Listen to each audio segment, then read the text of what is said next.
こんにちは、小塩です。今回は XVX から Whisper スイッチをご提供いただいたので、こちらの紹介をしていきます。こちらですね、すごい特徴的な見た目をしていると思うんですが、どういうスイッチかというと、HE と EC、磁気式と静電容量無接点方式のことですね。そのどちらにも対応したスイッチとなっています。見た目は完全に EC スイッチなんですが、ステムの底には磁石がついていて、磁気キーボードでも使えるといった感じです。基本的な構造は EC スイッチ、静電容量無接点方式のスイッチと同じなので、かなり静音性にも優れています。はい、というわけで、スイッチのスペックを見ていきます。ストロークは 3.5mm、初期オーカーツが 35g、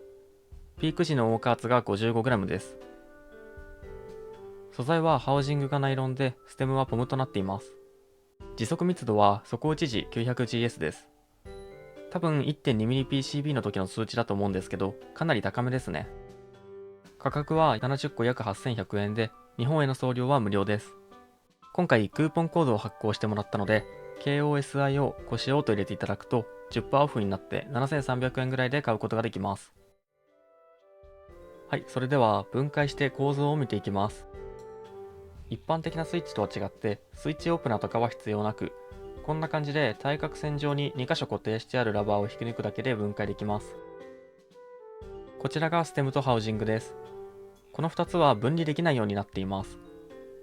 レールは対角線上に2つあって、動画だとわからないと思うんですけど、レール部分にはしっかりとルブされています。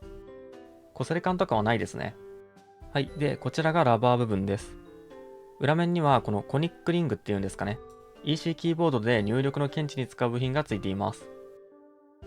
そしてこのカップラバーが通常のスイッチでいうところのスプリングの役割を果たしているといった感じです。タクタイル感っていうのもここの構造で出ています。ちなみにスイッチの向きなんですけど、シリアルナンバーが書かれている側が左を向くように取り付けるのが正しいようです。はい、それではサウンドテストを行います。使用するキーボードはいつもサウンドテストで使用しているブリッジ75です。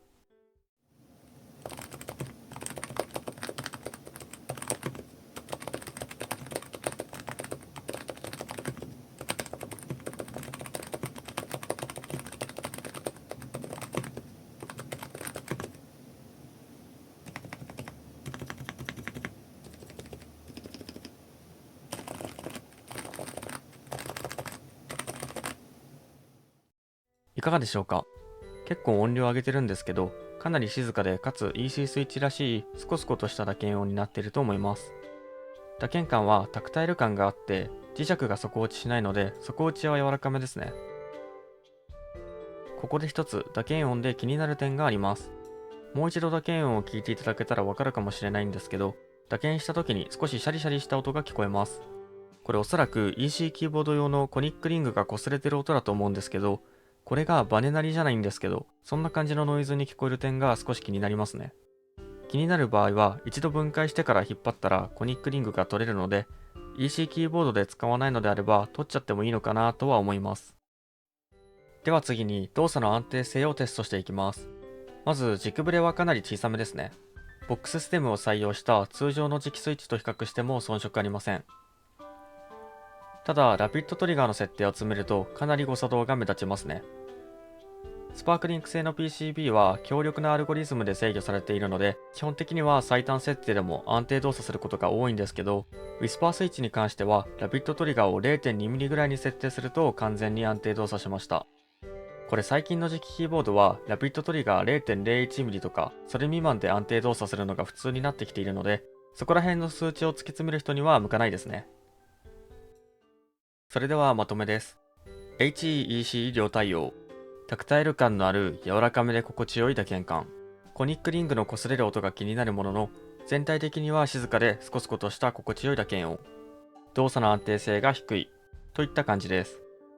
そもそも磁気キーボードとタクタイル感のあるスイッチの相性がリニアスイッチと比較するとあまり良くないという点と、動作の安定性の面からがっつりゲーム向けというよりもタイピング向けのスイッチだなという印象です。打鍵感は気持ちいいですし、打鍵音に関してもスコスコとした打鍵音を求めている人は多いと思うのと、静音性も高いのでかなりいいと思いますね。時速も高めなので、ウーティングで使うのが一番いいんじゃないかなと思います。